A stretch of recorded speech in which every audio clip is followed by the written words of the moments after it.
Wahai Abbas, tidak cukupkah seorang laki-laki dari kalian Bani Hashim yang mengaku sebagai nabi? Sekarang perempuannya pun mengaku sebagai nabi.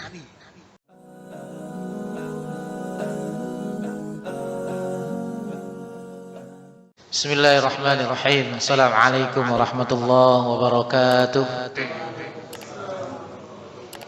Alhamdulillahilladzi arsala rasulahu bil huda wa dinil haqq liyudhhirahu 'alad dini kullihi wa kafaa billahi shahida. Asyhadu an la ilaha illallah wahdahu la syarika lah wa asyhadu anna Muhammadan 'abduhu wa rasuluhu alladzi la nabiyya ba'da. Allahumma shalli wa sallim wa barik ala nabiyyina wa rasulina Muhammad wa ala alihi wa sahbihi ajma'in. Qala Allah Ta'ala fil Qur'anil Karim, a'udzu billahi minasy syaithanir rajim. Ya ayyuhalladzina amanu taqullaha haqqa tuqatih wa la tamutunna illa wa antum muslimun. Shadaqallahul azim. Bapak-bapak hadirin jamaah salat maghrib rahmati Allah Subhanahu wa taala. Alhamdulillah pada malam hari ini kita bisa bermuajahah kembali. Kita akan melanjutkan kajian kita tentang perang Badar. Cuman agak lama ya, sebulan ya. Sebulan atau 2 bulan. Jadi agak lupa tuh sampai di mana itu. Kalau nggak salah ketika itu saya sampai di keinginan saya sih. Saya sampai menyebut nama seorang Domdom bin Amr al-Ghifari gitu. Jadi perang Badar ini adalah perang lanjutan sebenarnya dari perang Dzul Usyairah, yaitu ketika Rasulullah sebelumnya keluar dengan para sahabat untuk mencegat kafilah dagang Quraisy yang dari Mekah untuk menuju Syam. Tapi begitu sampai di tempat ternyata kafilah dagang ini sudah lolos. Maka kemudian ditunggu dan momen itu datang ketika di bulan Ramadan ini, di bulan Ramadan di tahun yang sama gitu.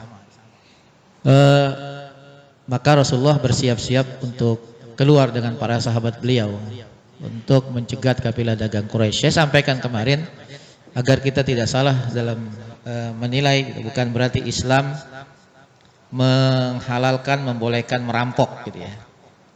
Yang harus kita ketahui, Rasulullah melakukan ini adalah untuk mengambil haknya kaum muslimin yang sudah diambil oleh orang-orang kafir Quraisy. Karena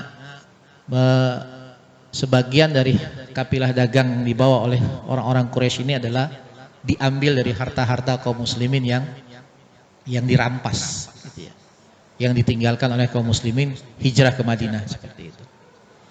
Maka itu lakukan Rasulullah SAW. Nah begitu beliau berangkat untuk mencegat kafilah dagang ini, maka kemudian berita ini didengar oleh Abu Sufyan. Ya.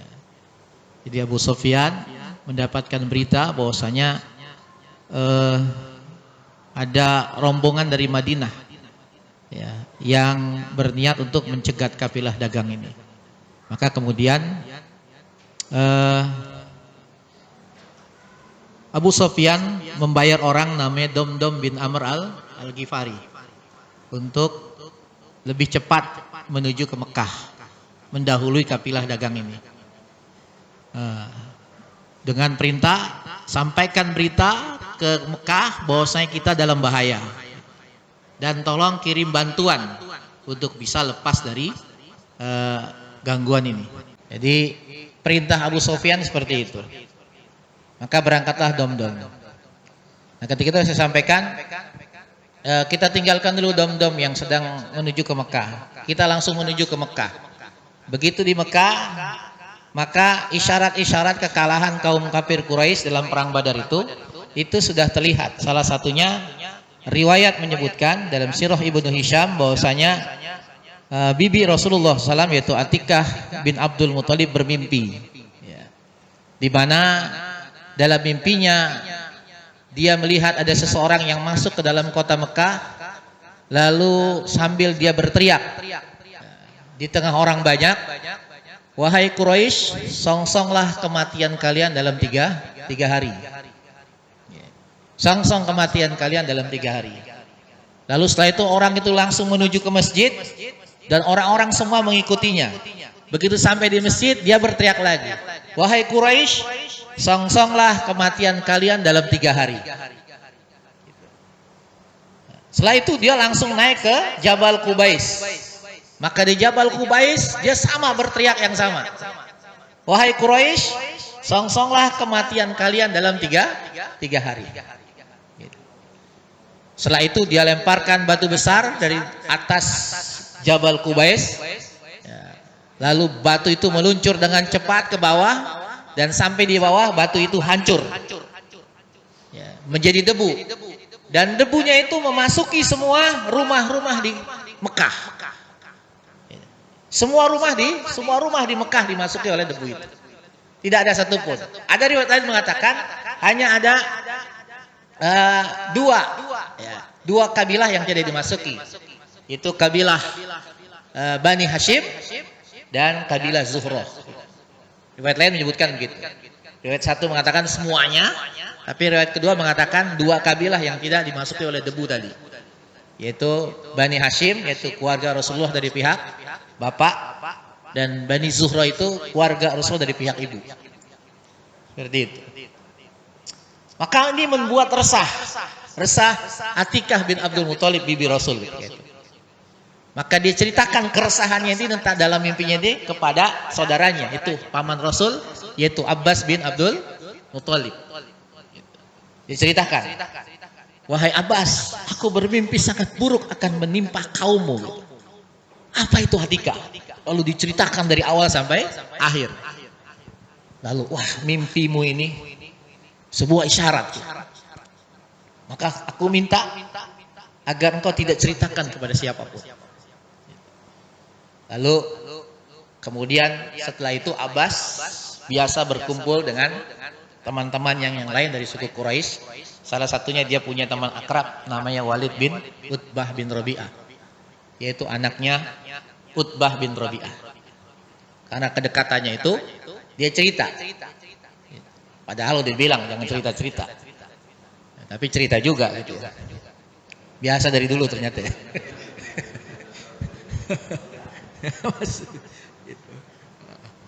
Dia berpikir temannya ini bisa merahasiakan gitu. Ini teman akrab, pasti bisa merahasiakan. Dia cerita gitu. Ternyata Walid bin Utbah bin Rabi'ah gatel juga. Dia nggak bisa diem. Dia cerita kepada ayahnya, Utbah bin Rabi'ah, tokoh Quraisy yang juga sangat disegani oleh penduduk Mekah. Maka kemudian menyebarlah mimpi itu. Cerita tentang mimpi itu sampai ke telinga Abu Jahal. Abu Jahal itu orangnya kalau ngomong tuh nggak ngenakin. Ya, nyelekit kalau gitu. Nyelekit sekali kalau Abu Jahal itu kalau dia ngomong begitu. Maka ketika itu pada saat Abbas datang ke Ka'bah, lalu dia tawaf. Ketika itu tokoh-tokoh Quraisy sedang berkumpul. Ya, sedang berkumpul, lalu kata Abu Jahal, wahai Abbas, selesaikan tawafmu. Setelah tawaf, aku ingin bicara denganmu, kata Abu Jahal. Selesai. Ini dari dulu begitu memang tawaf, ya. Mereka memang menghormati. Lalu setelah selesai ditanya, langsung nyelekitnya luar biasa. Wahai Abbas, tidak cukupkah seorang laki-laki dari kalian Bani Hashim yang mengaku sebagai nabi? Sekarang perempuannya pun mengaku sebagai nabi. Maksudmu apa? Kata Abbas. Itu Atikah mimpi, dan mimpi itu sudah tersebar kemana-mana. Abbas berusaha menyembunyikan, ya. Dia berpikir Walid tidak cerita, maka dia nahan itu, dicuekin aja Abu Jahal, tidak ditanggapi. Maka setelah itu kembalilah Abbas. Abbas kembali ke rumahnya, dan selama 1 hari itu seluruh wanita dari Bani Hashim datang menemui Abbas. Lalu mengatakan kepada Abbas, Abbas, kok seperti itu kamu sikapmu? Kau diam saja ketika wanita-wanita kita dari Bani Hashim dihina oleh Abu Jahal. Kau diam saja ketika laki-laki dari Bani Hashim dihina oleh engkau. Dihina oleh Abu Jahal. Kata wanita-wanita Bani Hashim. Jadi memprovokasi. Begitu. Jadi kebanggaan, kehormatan kabilah itu luar biasa. Walaupun satu suku Quraisy, tapi kalau kabilahnya dihina, wah luar biasa. Maka kata Abbas, bukan begitu, kata Abbas. Aku sedikit pun nggak ada rasa takut sama Abu Jahal. Bagiku tuh Abu Jahal kecil, nggak ada apa-apanya. Seperti itu. Akhirnya keesokan harinya, ya, kemudian Abbas itu sudah berniat, ya, sudah berniat ingin memberikan pelajaran kepada Abu Jahal. Ternyata ketika Abbas sudah mulai mendekat, ketika itu tiba-tiba Abu Jahal menghindar dari Abbas. Abbas berpikir, wah jangan-jangan dia takut sama saya, dia tahu apa yang ingin saya lakukan. Ternyata apa? Kenapa Abu Jahal menghindar dari Abbas? Karena ketika itu Abu Jahal, ya, mendengar teriakan dom-dom Al-Ghifari yang baru tiba di Mekah. Jadi setelah 3 hari sampailah dom-dom di kota Mekah. Di mana sebelumnya Abu Jahal mengatakan juga kepada Abbas, wahai Abbas, kalau dalam 3 hari mimpi Atikah itu tidak terwujud, maka kami akan mencatat dan menempel di dinding Ka'bah. Sesungguhnya Bani Hashim, Bani Abdul Muthalib adalah kabilah pembohong. Agar semua orang-orang di penjuru Arab ini tahu Bani Hashim itu pembohong. Ternyata datanglah kabar buruk dari dom Al-Ghifari. Diamlah Abu Jahal. Tidak bisa berkata apa-apa. Ternyata isyarat itu benar terjadi. Di mana dom bin Amr Al-Ghifari datang membawa kabar berita buruk. Sambil dia masuki kota Mekah dengan membalikkan pelananya, kemudian ontaknya itu hidungnya sudah dipotong. Itu sebuah gambaran kebiasaan orang-orang Arab. Jadi kalau ada bahaya seperti itu. Dan kemudian juga sambil membuka bajunya, lalu dia berteriak, wahai Quraisy, celaka, celaka, celaka, celaka. Maka semua orang menghampirinya, termasuk Abu Jahal. Maka ketika itu, ada apa wahai dom-dom? Abu Jahal dan kafilah dagang kalian semua itu sedang mau dicegat oleh Muhammad. Maka tolong kirimkan bantuan kepada Abu Sufyan. Kirimkan bantuan kepada Abu Sufyan. Segera. Maka ketika itulah orang-orang kafir Quraisy di bawah langsung Abu Jahal bin Hisham memobilisasi pasukan sehingga terkumpullah sebanyak 1.300 pasukan. Nah, 1.300 pasukan asalnya ya. Asalnya 1.300 pasukan. Jadi 1.000 itu nanti pulang yang 300-nya. Nanti yang pulang itu 300-nya adalah kabilah dari keluarga Rasulullah dari pihak ibu, Bani Zuhro. Itu pulang. Kenapa pulang?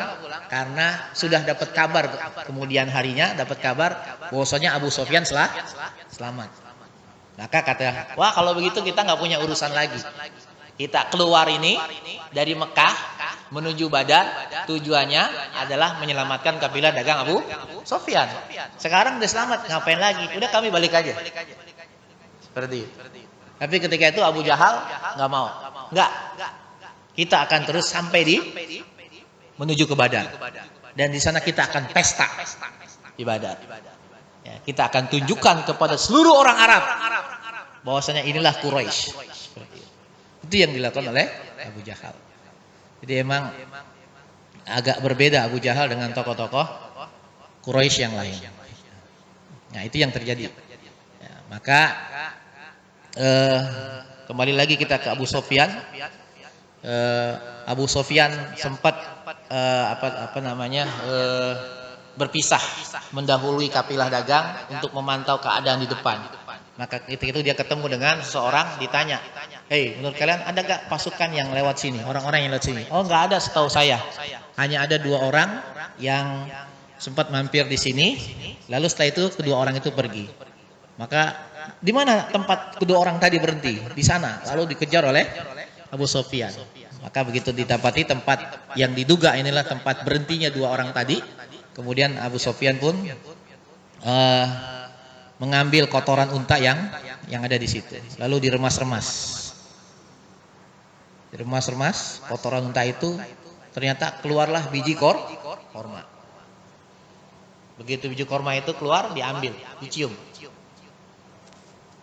Korma Madinah. Korma Madinah kata Abu Sofyan. Sampai gitu, udah jadi tai aja tah. Gitu ya. Boleh dicoba nanti. Jadi cium, korma Madinah. Buru-buru Abu Sofyan itu langsung kembali ke kafilah dagangnya, ya, yang berjumlah kurang lebih 40 orang, begitu, membawa sekian banyak harta. Lalu Abu Sofyan pun mencari arah jalan yang berbeda. Tadinya mau jalan normal, ya, tapi begitu tahu, ini nggak mungkin lah orang Madinah di sini nggak mau ngapa-ngapain, gitu. Pasti ada sesuatu. Itu kejelian Abu Sofyan. Maka kemudian dicarilah jalan lewat jalur pantai yang jarang dilewati. Gitu. Sementara Rasulullah ketika itu, ya, pasukannya melewati jalan yang normal, gitu. Maka nggak ketemu akhirnya. Maka selamatlah kafilah dagang Abu Sofyan. Selamat. Nah, itulah yang akhirnya berita itu sampai. Namun orang-orang kafir Quraisy sudah berangkat terlebih dahulu sebelum berita Abu Sofyan itu selamat, dengan kekuatan yang sangat luar biasa, gitu. Sementara kaum muslimin hanya 313 sampai 317, ya, 82 sampai 86 orang-orang muhajirin, dan 6 yang sisanya adalah Ansor, 131 sisanya orang Ansor. Jadi 61 orang Aus, 170 Hajrat. Dan cuman 2 ekor kuda yang dimiliki oleh kaum muslimin. Ya, ditunggangi oleh Zubair bin Awam dan Miqdad bin Al-Aswad. Ya, kemudian 70 ekor unta. Ini yang saya sampaikan seperti kemarin, ya, yang di mana satu ekornya itu ditumpangi oleh 3 orang secara bergantian. Ya. 70 ekor unta ditumpang oleh 3 orang secara bergantian. Ya. Jadi saya sudah sampaikan jarak antara Madinah ke Badar cukup lumayan jauh seperti itu. Dan Rasulullah bergantian dengan Ali bin Abi Thalib, juga dengan sahabat Lubabah. Ketika tahu Ali dan Lubabah, partner kita ini Rasulullah. Kalau gitu kita berikan hak kita kepada Rasul. Nah, begitu ditawarin kata Rasul, jangan kalian sangka kalian lebih kuat dari saya. Nggak mau. Gitu. Rasul tetap seperti yang lain. Tidak mengambil fasilitas itu. Padahal tadi beliau usianya sudah 50 tahun lebih, ya, seperti itu. Nah itu. Kemudian sementara jumlah pasukan kaum kafir Quraisy itu 1.300 pasukan. Asalnya berangkat keluar dari Mekah 1.300 pasukan dengan 100 ekor kuda, 600 baju besi, dan onta yang tidak terhitung. Tidak bisa dipastikan berapa jumlahnya. Jumlahnya banyak itu karena mereka menyembelih unta itu dalam sehari 9 sampai 10 ekor buat makan. Gitu ya. Jadi ada mata-mata yang ditanya Rasul, berapa kira-kira jumlah mereka? Sekitar sekian. Berapa siapa-siapa tokoh Quraisy yang ikut? Disebutkan Abu Jahal, Utbah, Umayyah bin Khalaf, ya, dan yang lainnya. Berapa onta mereka?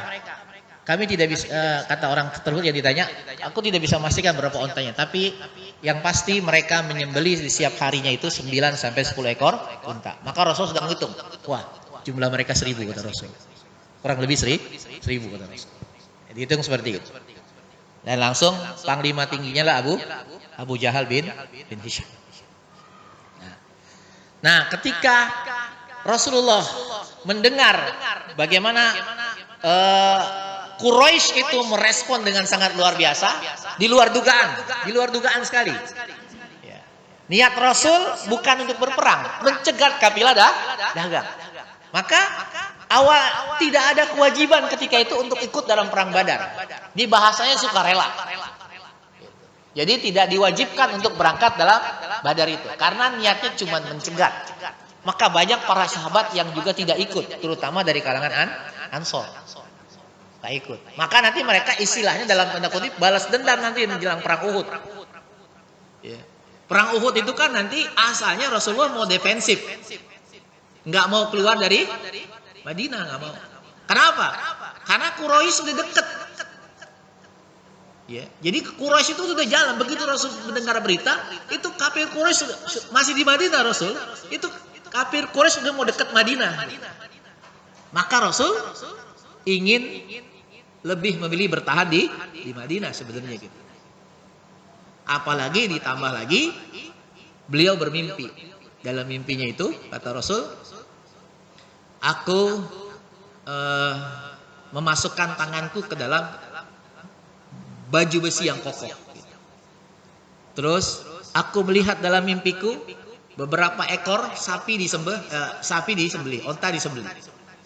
Dan juga mata pedangku itu ada yang rompel gitu, apa sih istilahnya? Ada yang rusak lah gitu. Itu Rasul. Mana sahabat nanya, apa itu ya Rasul? Takwil mimpi itu. Rasul sebutkan, baju besi itu adalah Madinah. Jadi artinya kalau kita bertahan di Madinah, kita akan aman, kita akan menang. Terus apa yang maksud dengan yang beberapa ekor itu disembelih? Nanti ada di antara para sahabat itu yang akan gugur. Lalu pedang yang itu nanti ada di antara kerabatku yang juga akan syahid kata Rasul. Itu mimpinya begitu. Cuman para sahabat, terutama yang nggak ikut perang Badar, bilang, ya Rasul, masa bertahan sih? Gitu. Kami udah kemarin di Badar nggak ikut. Padahal kemuliaannya luar biasa yang ikut Badar. Masa sekarang bertahan? Dulu ketika kami masih jahiliyah saja, ya, kami tuh malu kalau perang model begitu. Bertahan. Apalagi sekarang kami sudah Islam. Kami yakin akan keagungan Islam. Maka keluar Rasul, keluar. Nah, seperti itu.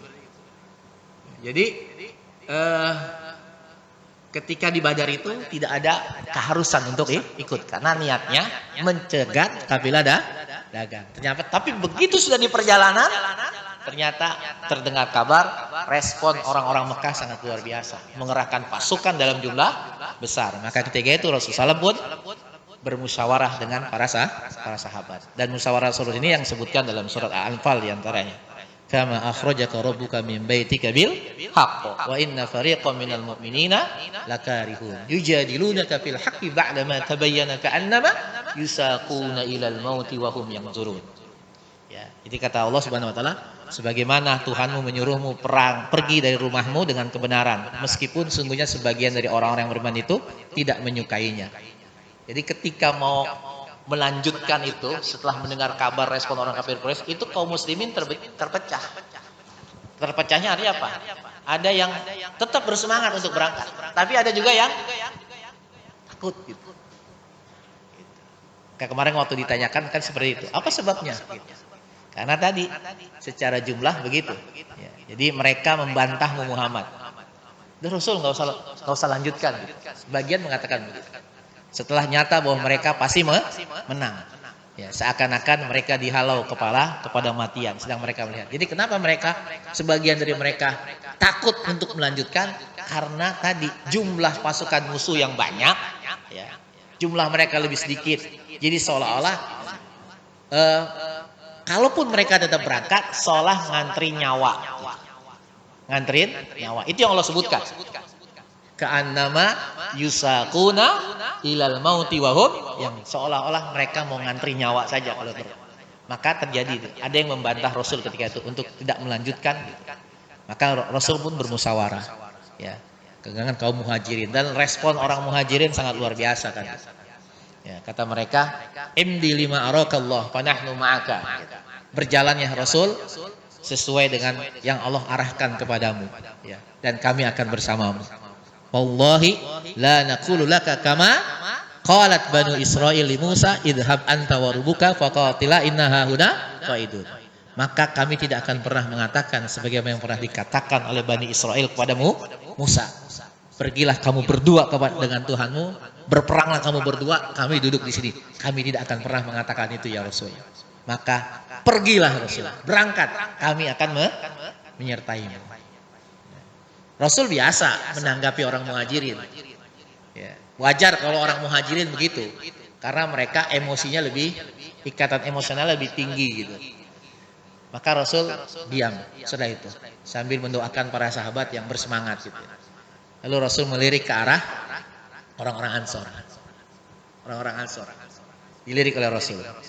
Nah, pimpinan Ansor ketika itu sahabat Sa'ad bin Mu'az sudah tahu isyarat itu. Ya Rasul, kau memandang pada kami. Apakah kau butuh pernyataan kami ya Rasul?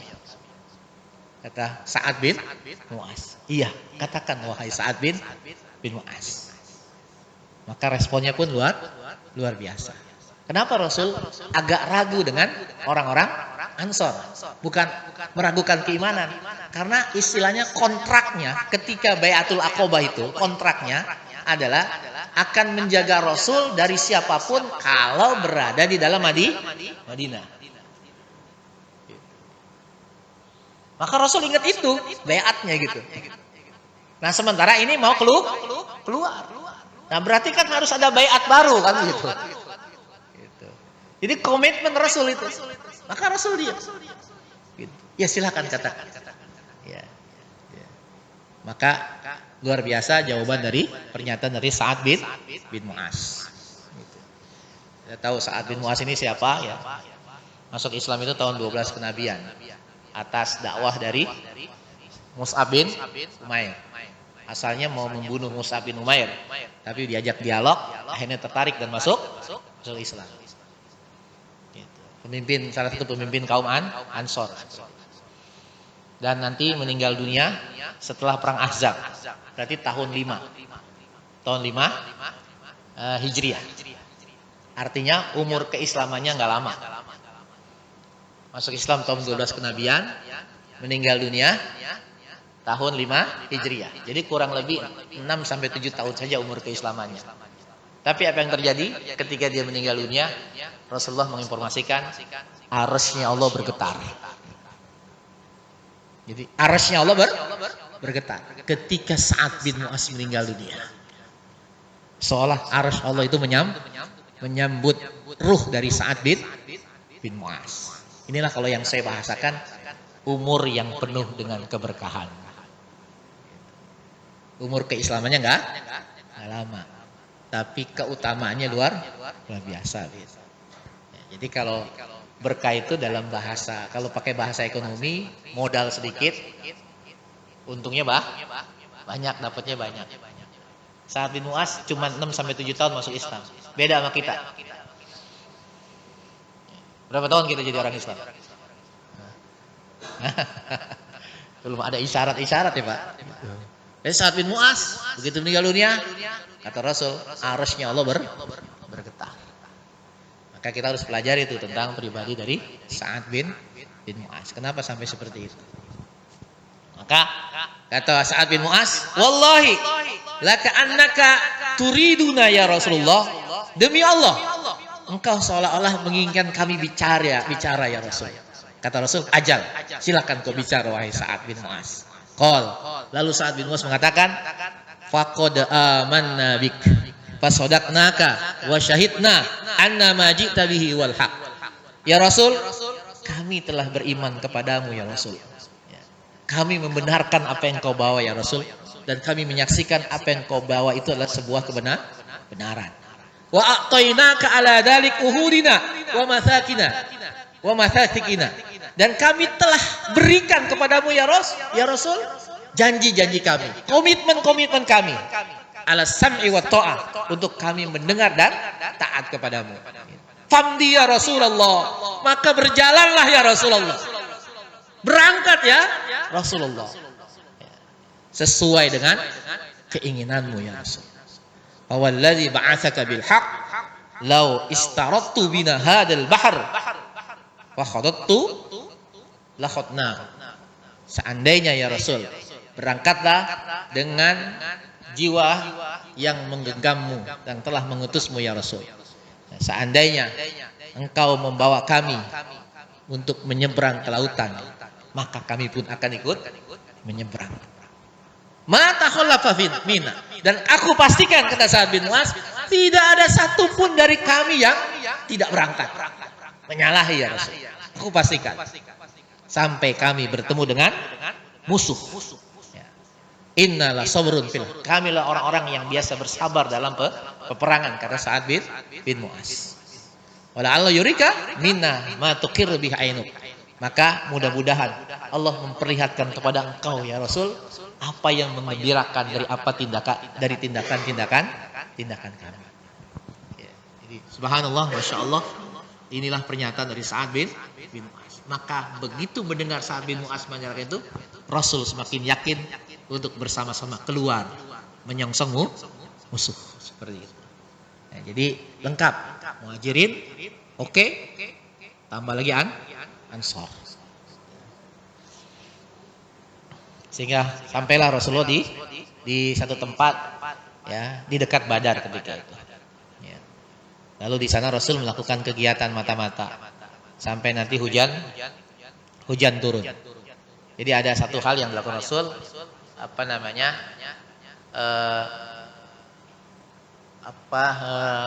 bohong tapi benar. Gimana itu Pak kira-kira? Bohong tapi benar gitu. Jadi ketika Rasul sedang melakukan kegiatan mata-mata, Rasul ketemu dengan seorang tua. Lalu Rasul bersama Abu Bakar ketika itu. Ya, lalu ditanya, "Hai Pak tua,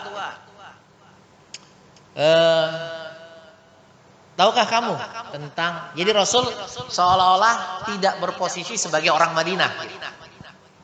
Jadi Rasul nanya, "Tahukah kamu bagaimana kondisi orang-orang Mekah dan bagaimana kondisi orang-orang Madinah?" kata Rasul.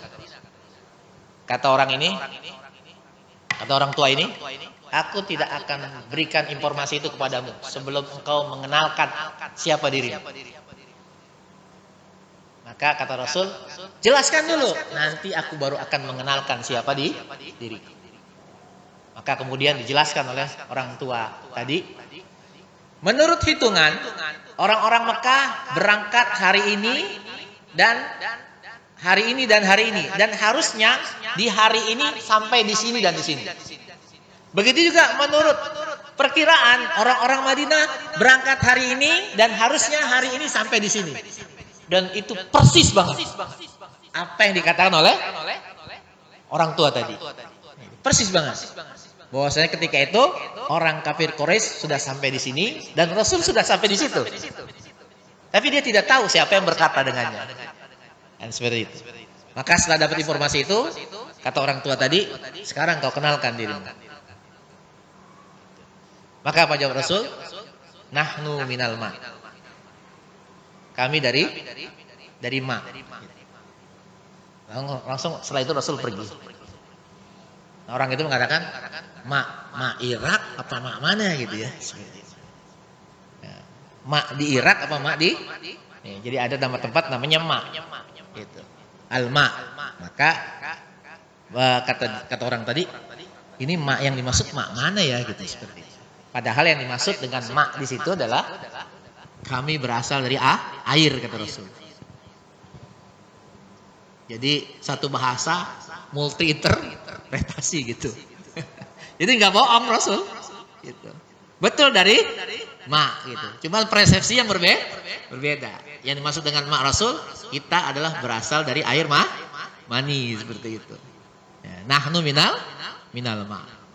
Nah, seperti itu. Jadi bohong istilahnya, tapi benar gitu.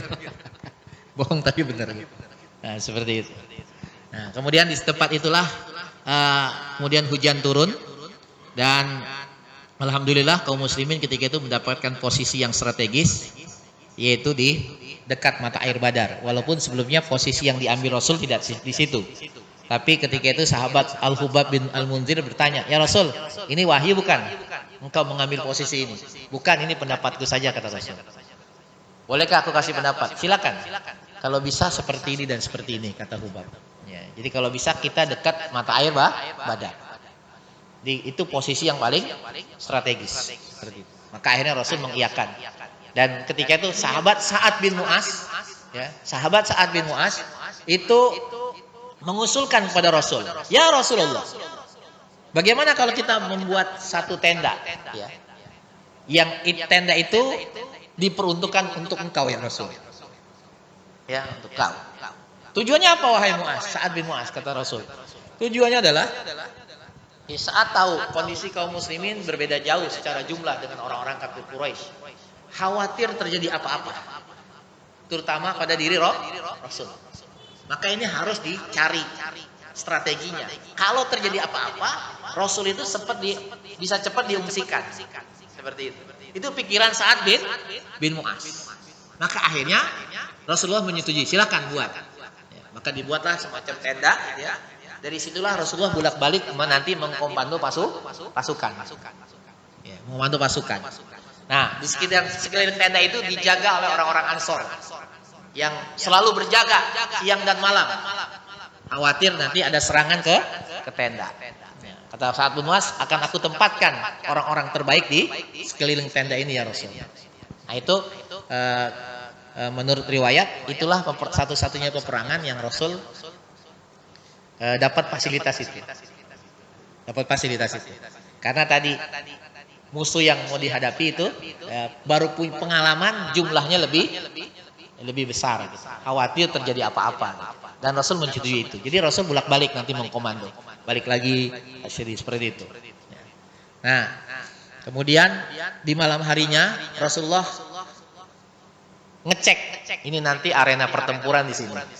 Maka ketika beliau sedang mengecek tempat arena pertempuran itu, beliau bersabda berulang kali mengatakan kepada sahabat, ini nanti si A matinya di sini. Si B ini matinya di sini. Jadi Allah sudah berikan isyarat kemenangan itu. Maka itu menjadi kabar gembira buat kaum muslimin. Sampai akhirnya di malam itu kaum muslimin tertidur dengan lelapnya. Jadi Allah berikan nikmat bisa tidur dengan lelap. Jadi tidur itu nikmat, Pak. Maka jangan gak diambil kalau lagi ngantuk. Ambil aja tidur. Nikmat gitu. Karena yang memberikan rasa ngantuk itu Allah, Pak. Itu. Pada dasarnya seperti itu kan. Sebagaimana yang terjadi pada kaum muslimin. Jadi sementara musuh nanti di malam besok mau bertempur, mereka pesta. Begadang mereka, minum-minuman gitu ya. Sementara kaum muslimin di satu sisi Allah tidurkan dengan lelap. Jadi artinya nanti punya tenaga yang cukup untuk menghadapi peperangan seperti itu. Dan ketika itu adalah malam Jumat tanggal 17 Ramadan tahun 2 Hijriah. Nah, malam itu seperti itu. Sementara orang kafir Quraisy sudah berkumpul bermalam di namanya Al-Udwatul Quswa. Ya, Al-Udwatul Quswa. Jadi agak berjarak dari area pertempuran, masih di balik bukit seperti itu. Baru besok paginya mereka sampai di balik bukit tersebut seperti itu. Nah ini kita sampai di sini dulu. Belum perang nih Pak ya. Iya belum perang. belum perang. Kan katanya mau tanya jawab ya. Gitu. Seperti itu. Wallahu a'lam bishawab.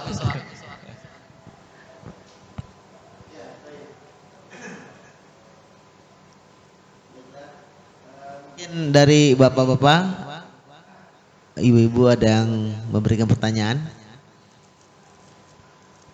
Belum ada yang nanya dilanjutin. Baik, saya nanya ya Ustaz.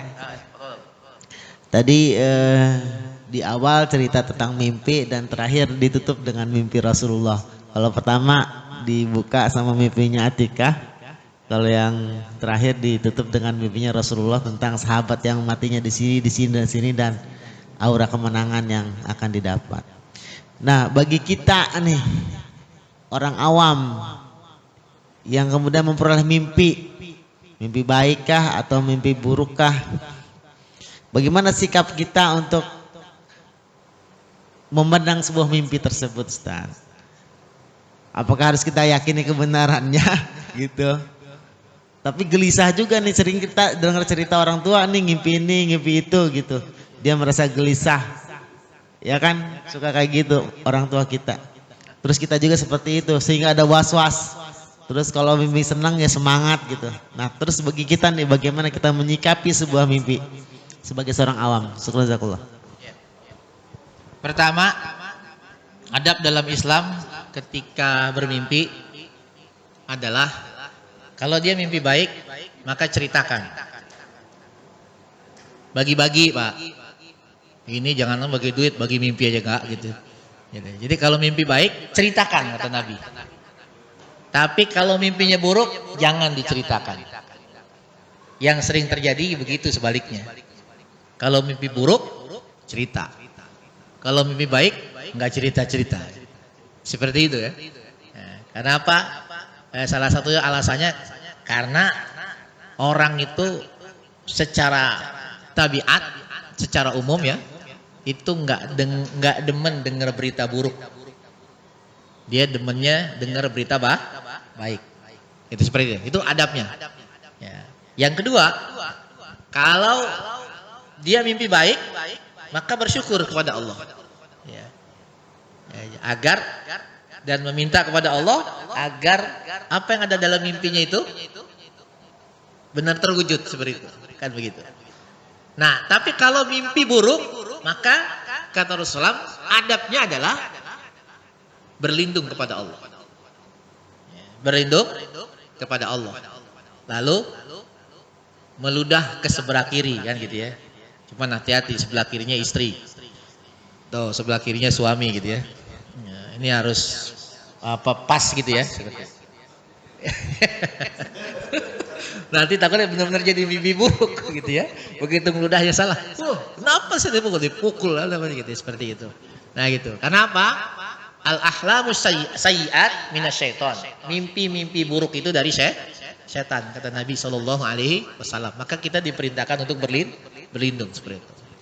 Lalu bagaimana kita kemudian menyikapi selanjutnya? Kalau dulu di masa Nabi, sebenarnya bukan hanya masa Nabi, di kalangan para ulama pun begitu. Ya, jadi ada yang memang orang-orang disebut dengan ahli takwil dalam mimpi gitu. Takwil dalam mimpi. Ya, tadi Nabi mentakwil mimpi. Yang kalau kita kenal tuh ada Nabi Yusuf yang diberi mukjizat bisa mentakwil mimpi seperti itu. Tapi juga tidak hanya para nabi, para aulia, para wali-wali Allah juga bisa. Mereka orang soleh bisa. Kalau nggak salah saya pernah sampaikan Imam Bukhari itu, motif Imam Bukhari ya membuat kitab Sahih Bukhari itu salah satunya apa? Karena dia bermimpi. Dalam mimpinya itu dia ketemu dengan Rasulullah Shallallahu Alaihi Wasallam. Dan kita jelas kalau bermimpi ketemu Rasul itu pasti benar Rasul gitu ya. Ya pasti benar Rasul. Kan gitu. Karena Rasul tidak bisa diserupai oleh siapapun. Ya. Kita itu bisa diserupai oleh setan, tapi kalau Rasul nggak bisa. Gitu ya. Nah, maka dalam mimpinya itu Imam Bukhari ya, itu mengibas-ngibaskan pakaian Rasul. Maka ketika itu dia cerita sama syekhnya. Ya. Ishaq bin Rahawi. Saya mimpi gini. Lalu apa kata syekhnya? Kata syekhnya, itu isyarat bahwasanya kamu harus membersihkan nama Rasul dari berita-berita, dari sabda-sabda hoak itu bahasanya. Ya, kenapa? Dulu hadis itu macam-macam, belum ada istilah kriteria sahih, dhaif, ya, detail itu nggak ada, gitu. Maka kemudian disitulah kemudian Imam Bukhari menulis kitab hadis yang kemudian lebih dikenal dengan nama Sahih Bukhari. Beliau mengatakan 600.000 hadis saya hafal. Tapi yang dimasukkan dalam kitab Sahih Bukhari hanya 6.000. Jadi dari 600.000 hadis yang dia hafal, itu disortir hanya 6.000 yang masuk kriteria Sahih. Selainnya Hasan, Dhaif, Hasan, Dhaif. Apakah ada kitab Imam Bukhari yang dhaif, yang hadisnya dhaif, Hasan dhaif? Ada. Nah, itu beliau susun salah satunya dalam kitab Adabul Mufrad. Adabul Mufrad seperti itu. Itu hadis-hadis yang disusun Imam Bukhari yang kriterianya ada sahih, ada hasan, ada bahkan ada dhaif. Tapi kalau Sahih Bukhari semuanya sahih. Nah, artinya itu bisa saja ditakwil ya, dengan orang-orang yang memang kita anggap dia orang soleh, punya ketajaman basirah seperti itu. Nah, dari situlah kemudian kita bisa memahami dari arti dari mimpi kita itu seperti itu. Ya, jadi tadi kalau dia intinya kalau kebaikan kita bersyukur, berharap itu menjadi terwujud. Kalau itu keburukan, maka kita berlindung pada Allah, jangan sampai itu terwujud. Itu sebenarnya. Wallahu a'lam bishawab.